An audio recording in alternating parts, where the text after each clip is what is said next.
राजस्थान रॉयल्सने पंजाब किंग्सचा घरच्या मैदानावर पराभव करत त्यांचा विजय रथ रोखलाय। पंजाबनं राजस्थान समोर 222 धावांचं आव्हान ठेवलं होतं। या लक्ष्याचा पाठलाग करताना राजस्थाननं दणदणीत अशी सुरुवात केली। सलामीवीर वैभव सूर्यवंशीनं पुन्हा धडाकेबाज सुरुवात करून दिली। वैभव सूर्यवंशी 16 चेंडू 3 चौकार आणि 5 षटकारांसह 43 धावांची खेळी करून बाद झाला, तर यशस्वी जयस्वालनं 27 चेंडूत अर्धशतकी खेळी साकारली आहे। यानंतर ध्रुव जुरेल 16 धावा तर रियान पराग हा 29 धावा करून माघारी परतले।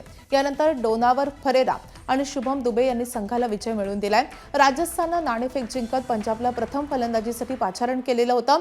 प्रभसिमरन सिंग आणि प्रियांश आर्य यांनी संघाला चांगली सुरुवात करून दिली। प्रियांश आर्य हा 29 धावा करत बाद झाला, तर प्रभसिमरन सिंगनं 44 चेंडूत 6 चौकार आणि एका षटकारासह 59 धावांची खेळी केली, तर कूपर कॉनॉली आणि श्रेयस अय्यर या दोघांनी प्रत्येकी 30-30 धावांचं योगदान दिलं, तर मार्कस टॉयरिसनं अखेरच्या षटकांमध्ये वादळी फटकेबाजी केली आणि संघाला 200 धावांच्या पलीकडे नेलं। मात्र पंजाबनं या स्पर्धेतील पहिला सामना गमावला आहे।